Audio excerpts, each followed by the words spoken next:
Hello everyone. उपसर्ग के बारे में हमने बात की थी। अब प्रत्यय के बारे में हम डिस्कस कर रहे हैं कि प्रत्यय के बारे में इम्पॉर्टेंट क्या क्या चीज़ें हैं जो एग्ज़ाम हमसे पूछ सकते हैं। तो दोनों ही एंगल से हम इसको कवर करेंगे, ठीक है, जैसा एग्ज़ाम हमसे क्वेश्चन कर रहा है।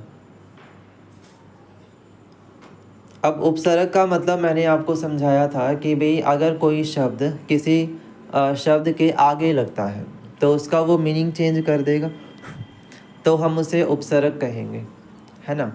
फिर इसी तरह मैंने आपको प्रत्यय के बारे में ये समझाया था कि भाई अगर शब्द के अंत में लगता है, आखिर में लगता है, तब हम उसे प्रत्यय बोलते हैं, है ना।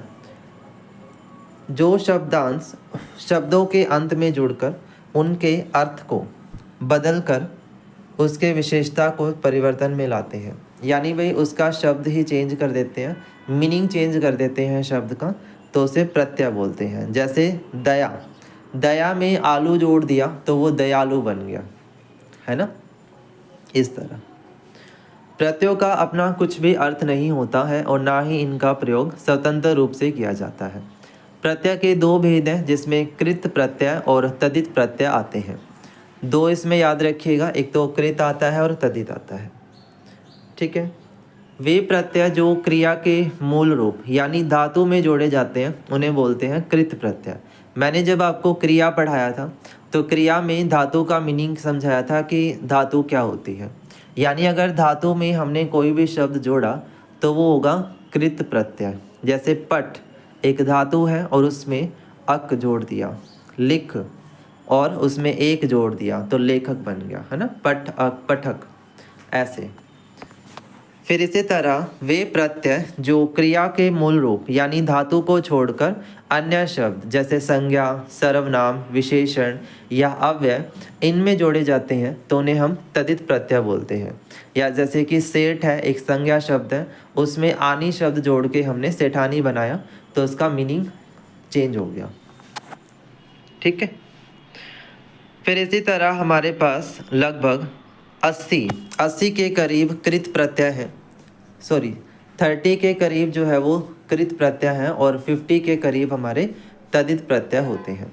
यहाँ पर भी सेम आपका यही है कि आपके पास कोई वर्ड दे दे और उसमें हमें प्रत्यय अलग करना हो तो इसके लिए भी आपको रीडिंग ही करनी है कि आप इसको 3 से 4 बार रीड करेंगे तो क्लियर हो जाएगा कि कौन से शब्द प्रत्यय के होते हैं। जैसे घुमक्कड़ है, घुमक्कड़ में अक्कड़ शब्द जोड़ा है प्रत्यय, है ना। भिड़ंत में अंत शब्द जोड़ा है ना। घेरा में आ जोड़ा है, चवाई में आई जोड़ा है, टिकाऊ में आऊ जोड़ा है, तैराक में आक जोड़ा है, चढ़ान में आन जोड़ दिया, घुमाव में आव जोड़ दिया, थकावट में आवट जोड़ दिया, मन भावन में आवन जोड़ दिया, घबराहट में आहट जोड़ दिया, अड़ियल में ईयल जोड़ दिया, घटिया में ईया जोड़ दिया, छुट्टी में ई जोड़ दिया, टहलुआ में उआ जोड़ दिया, कमाऊ में आऊ जोड़ दिया, बसेरा में एरा जोड़ दिया, है ना। इस तरीके से भड़ंत में इस तरह कटैया अय्या, बिगड़ेल एल, है ना। हसोड़ में ओढ़, समझौता में ओता, खिलौना में ओना, फुडोवल में ओवल, उठक में क, खपत में तो, खान में न, खवैया में वैया, है ना। इस तरीके से तो दिखाई दे रहा है कि कैसे प्रत्यय जुड़कर मीनिंग को क्लियर करते हैं। फिर इसी तरह हमारे तदित प्रत्यय हो जाते हैं, जैसे भूखा है आ, चिरायन में आइंद, अच्छाई में आई, घराऊ में आऊ, है ना। इस तरीके से चटाक में आक जोड़ दिया है, खराटा में आटा जोड़ दिया है, उचान में आन जोड़ दिया है, देवरानी में आनी जोड़ दिया है, झगड़ालू में आलू जोड़ दिया है ना।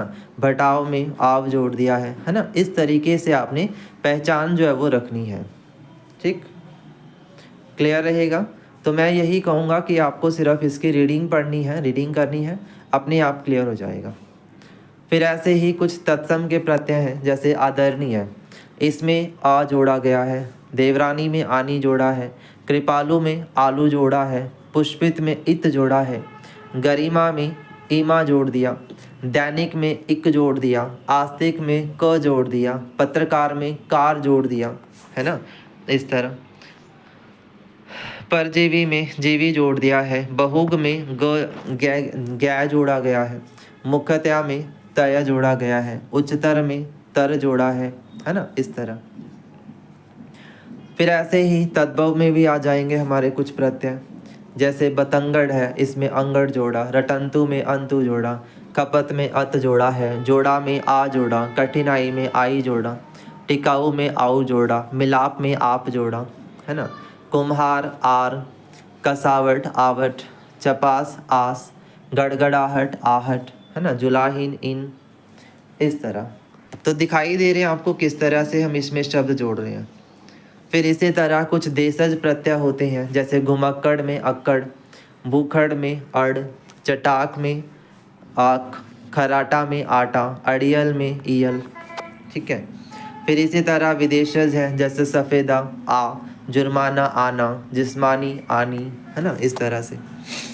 अंग्रेजियत ईयत, काश्तकार कार, गमखोर खोर, कारीगर में गर, परहेजगार गार, ईदगाह गाह, गंदगी गुई, है ना, इस तरह से। अंग्रेजी के भी कुछ आपके प्रत्यय हैं,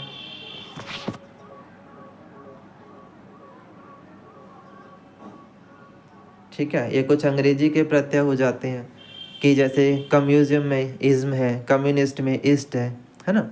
तो यहाँ इस तरीके से हम प्रत्यय जोड़ते हैं।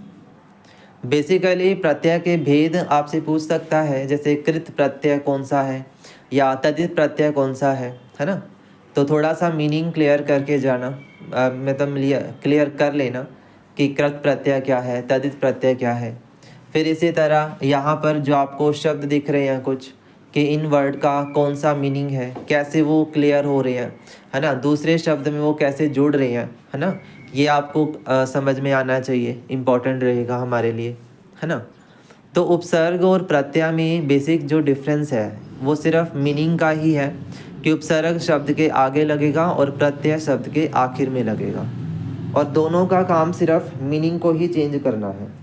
हमेशा वो मीनिंग को ही चेंज करेंगे और फिर आगे हमारा वर्ड का जो है वो थोड़ा सा अर्थ चेंज हो जाता है, मीनिंग बदल जाते हैं।